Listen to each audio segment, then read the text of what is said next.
ہم سے لوگ پوچھتے ہیں، میں میڈیول انڈیا پڑھاتا ہوں، لوگ مجھ سے پوچھتے ہیں اسلام اتنی اونچائی پہ کیسے تھا، مسلمان اتنی اونچائی پہ کیسے تھے؟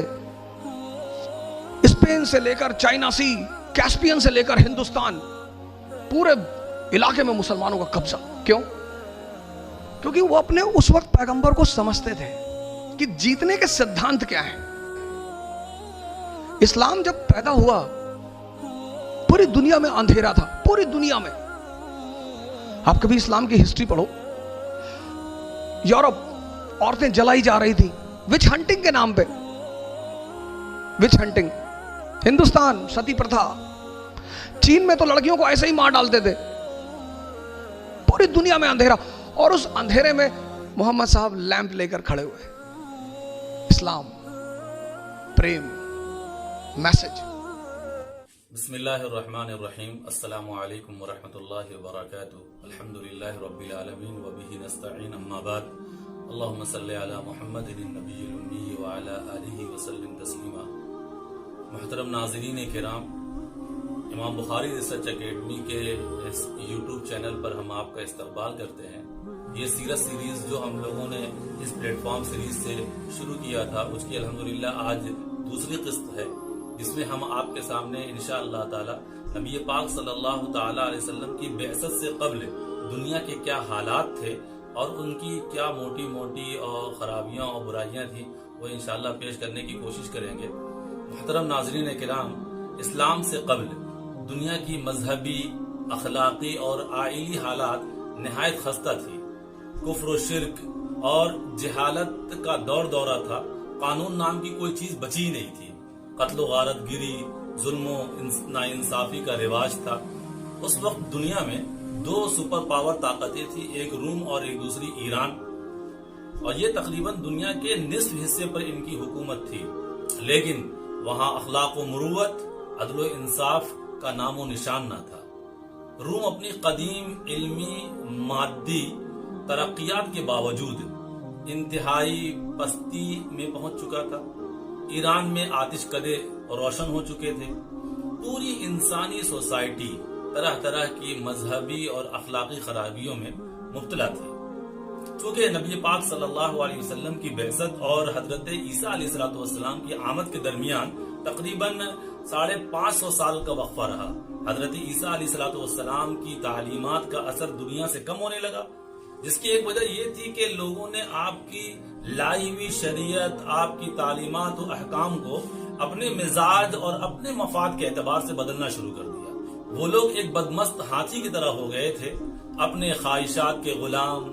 جاہلانہ اور بیہودہ رسم و رواج ان کا اوڑھنا بچھونا بن گیا تھا.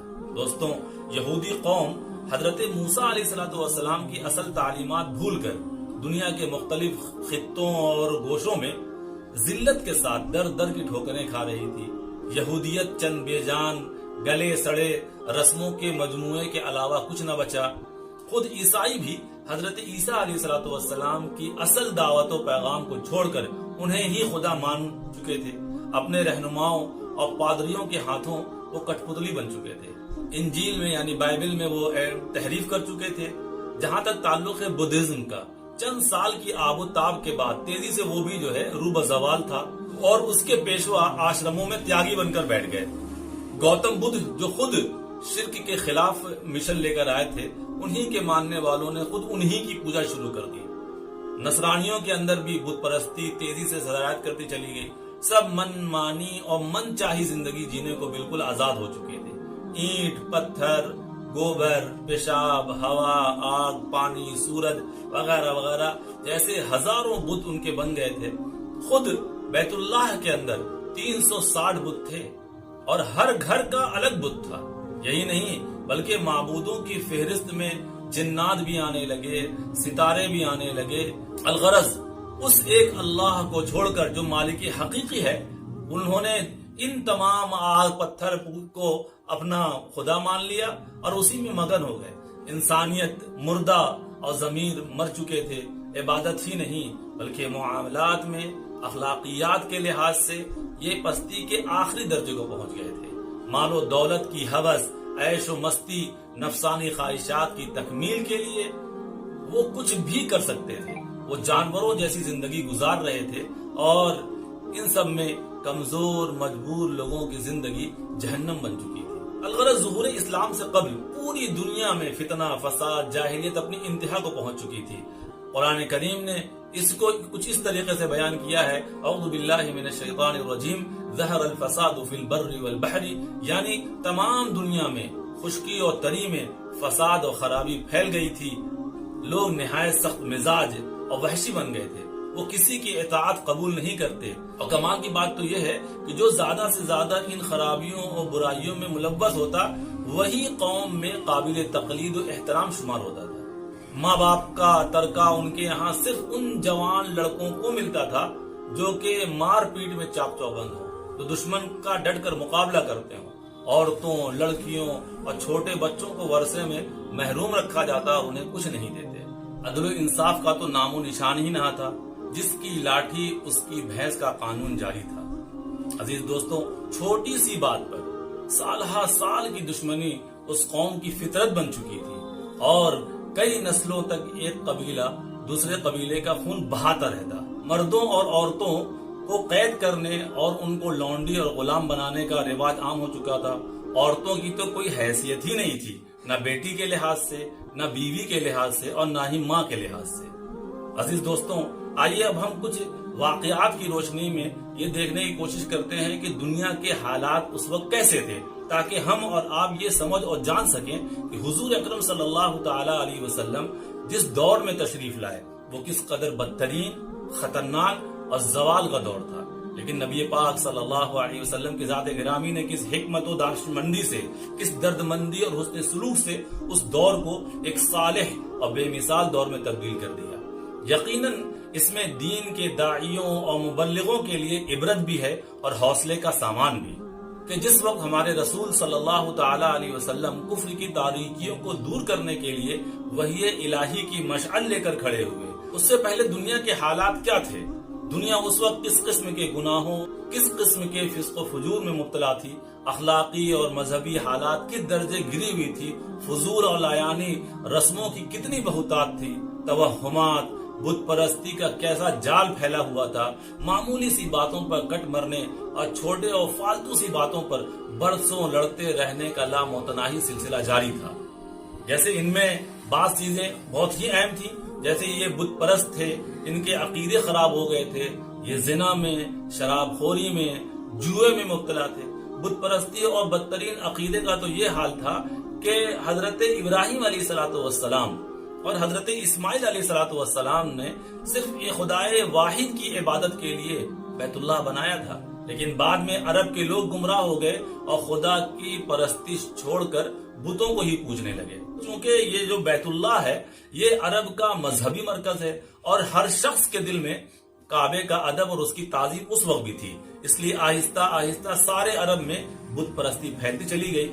نوبت یہاں تک آئی کہ ہر قبیلے کا، ہر خاندان کا، ہر گھرانے کا، بلکہ ہر شخص کا خدا الگ بن گیا۔ جب کوئی شخص سفر پر جاتا تو اپنے ساتھ 3 بار پتھر لے کے جاتا، راستے میں جہاں بھی ٹھہرنا ہوتا وہاں ان پتھروں کو چولہا بناتا، ان سے کھانا بنا کر کھانا کھاتا، جب فارغ ہو جاتا تو انہی میں سے ایک پتھر کو اٹھاتا اور اس کے آگے سجدہ کرنے لگتا۔ مگر یہ بھی کمال کی بات ہے کہ یہ پتھر جو ساتھ لے جانے کا واقعہ ہے یہ بھی درمیانی زمانے کا ہے، جب بت پرستی ان کی رگ و پے میں سرایت کر گئی، پھر تو ساتھ میں پتھر لے جانے کی بھی ضرورت نہیں رہی۔ سفر میں جہاں بھی وہ پڑاؤ کرتے تو وہیں پر کچھ پتھر چن کر اسی پر کھانا بناتے، اور جب اس سے کام ہو جاتا تو اسے اپنا خدا بنا لیتے۔ ہاں، وہ الگ بات تھی، کبھی کبھی احتیاطاً وہ ایک پتھر ضرور جیب میں رکھتے تھے کہ اگر راستے میں پتھر نہ ملے تو پھر وہ اس کو جب دل چاہے اس کو نکال کر کے وہ اسے اپنا خدا بنا لے۔ اسی طریقے سے محترم ناظرین کرام، ان میں شراب نوشی عام تھی۔ اسلام سے پہلے شراب نوشی کی کثرت کا یہ عالم تھا کہ شراب کا استعمال پانی سے بھی زیادہ ہوتا تھا۔ بخیل سے بخیل، اب کنجوس سے کنجوس شخص بھی شراب پینے میں اپنا مال اڑا ڈالتا تھا اور اس پر فخر کیا کرتا تھا۔ شراب کی محفلیں جگہ جگہ بڑے زور و شور سے منعقد کی جاتی، یہاں تک کہ اپنے عزیزوں اور دوستوں کی قبروں پر شراب چھڑک کر محبت کا اظہار کرتے تھے۔ تمام گھروں میں شراب کی محفلیں سجا کرتی تھیں، اور عورتیں اور چھوٹی بچیاں وہ شراب پلانے والی بنا کرتی تھیں۔ اسی طریقے سے دنیا میں جوا کھیلنا، قمار بازی نہایت مقدس اور بڑا متبرک مشغلہ تھا. جو انسان جوا نہیں کھیلتا تھا اسے ذلیل سمجھتے اور حقارت کی نظر سے دیکھتے تھے. جوا نہ کھیلنے والے کی برادری اور قبیلے میں کوئی اہمیت نہیں ہوتی تھی. ایسا آدمی ہر جگہ بدنام ہو جاتا. جوا کھیلنے میں مال تو الگ رہا، بیویاں تک ہار جاتے تھے. اس جوئے کا اکثر انجام مار پیٹ اور لڑائی ہوتی تھی. تاریخ میں اس جوئے بازی کی وجہ سے بعض جنگیں تو کئی سالوں تک چلی اور خاندان کے خاندان اس نحوست سے برباد ہو گئے. عزیز دوستو، اسی طریقے سے سود خوری، پوری دنیا میں سود خوری کا عام رواج ہو چکا تھا. دولت مند سود لین دین کا کاروبار کرتے تھے جس کی چپیٹ میں اکثر غریب اور کسان آیا کرتے تھے، اور اس سود کی لعنت کی وجہ سے وہ اپنا گھر بار، کھیت، جائیداد، یہاں تک کہ بچوں تک کو گروی رکھنے کو مجبور ہو جایا کرتے تھے. اسی طریقے سے ان میں لوٹ مار اور چوری کی بڑی خراب فطرت تھی. کچھ لوگ شراب، جوا، سود، مال و دولت کی ہوس، نفسانی خواہشات کی تکمیل کے لیے، تو کچھ لوگ مجبوری میں لوٹ پار کو اپنا عام مشغلہ بنا چکے تھے. معاشی تنگی اور سود کی ادائیگی کی مجبوری میں چوری کا رواج بڑھتا چلا گیا. اس جرم میں صرف مرد ہی نہیں بلکہ عورتیں بھی گرفتار تھیں، اور اس کے لیے وہ اپنے یا پرائے کسی کی پرواہ نہیں کرتے تھے. تاریخ میں ملتا ہے کہ باقاعدہ عرب میں تو کچھ قبیلے لوٹ مار کے لیے اور چوری کے لیے عام شہرت رکھتے تھے، اور یہ ان کے لیے فخر کی بات تھی. اسی طریقے سے دنیا میں نبی پاک صلی اللہ علیہ وسلم کی تشریف لانے سے پہلے زنا، بے حیائی بالکل عام تھی. اس قدر کہ وہاں کے شاعر فخر کے ساتھ اپنی بدکاریوں اور بے حیائیوں کے اشعار سنایا کرتے تھے. ابن عباس رضی اللہ تعالیٰ عنہ روایت کرتے ہیں کہ یہ لوگ اگرچہ اعلانیہ زنا کو جائز نہیں سمجھتے تھے، اور وہ یہ کہا کرتے تھے کہ کھلم کھلا ایسا کرنا تو غلط بات ہے، کمینہ پن ہے، لیکن چھپ کر ایسا کرنے میں کوئی حرج نہیں ہے.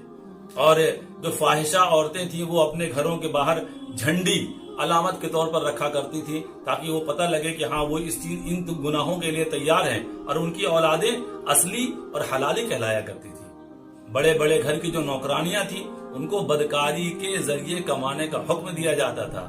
کوئی شخص اگر بہادر، طاقتور ہو اور کسی خاص میدان میں ماہر ہو تو اپنے گھر کی اپنی بہن بیٹیوں کو وہ اس کے پاس ایک رات سونے کے لیے بھیجتے تھے تاکہ اس سے ہونے والا جو بچہ ہوگا وہ بھی اسی کی خوبیاں لے کر پیدا ہوگا، وہ بھی بہادر ہوگا. شرم و حیا تو جیسے وجود ہی میں نہ تھا. بیت اللہ کا طواف کرتے وقت سوائے قریش کے کیا مرد، کیا عورت، کیا بیٹی، کیا بیوی، سب کے سب مادرزاد ننگے ہوتے.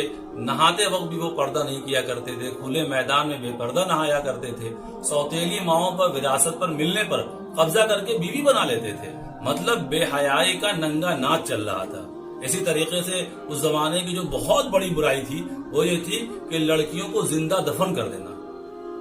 قرآن میں عربوں کی اس ظالمانہ حرکت کو، اس صفاقی کے متعلق ارشاد فرمایا ہے، اعوذ باللہ من الشیطان الرجیم، بسم اللہ الرحمن الرحیم، وَإِذَا بُشِّرَ أَحَدُكُم بِالْأُنثىٰ ظَلَّ وَجْهُهُ مُسْوَدًّا وَهُوَ كَظِيمٌ يَتَوَارَىٰ مِنَ الْقَوْمِ مِنْ سُوءِ مَا بُشِّرَ بِهِ أَيُمْسِكُهُ عَلَىٰ هُونٍ أَمْ يَدُسُّهُ فِي التُّرَابِ أَلَا سَاءَ مَا يَحْكُمُونَ. اس کا مطلب یہ ہے کہ جب ان میں سے کسی ایک کو لڑکی کے پیدا ہونے کی خوشخبری دی جاتی تو مارے غم کے، رنج کے اس کا منہ کالا ہو جاتا اور وہ زہر سا گھونٹ پی کر رہ جاتا. بیٹی کی عار میں، شرم میں جس کی اس کو خوشخبری دی گئی تھی اپنے قوم کے لوگوں سے چھپا چھپا پھرتا اور سوچتا کہ آیا اس کو ذلت اٹھانے کے لیے لڑکی کو زندہ رہنے دے یا پھر زندہ ہی اس کو زمین میں دفن کر دے. دیکھو یہ کس قدر برا حکم لگاتے ہیں. دوستوں یہ بات تو واضح ہے کہ ویسے تو پوری دنیا اس وقت بدترین رسومات کا گہوارہ تھا، مگر سب سے زیادہ ظالمانہ اور وحشیانہ رسم عرب کے اکثر قبیلوں میں لڑکیوں کو مار ڈالنے کی تھی.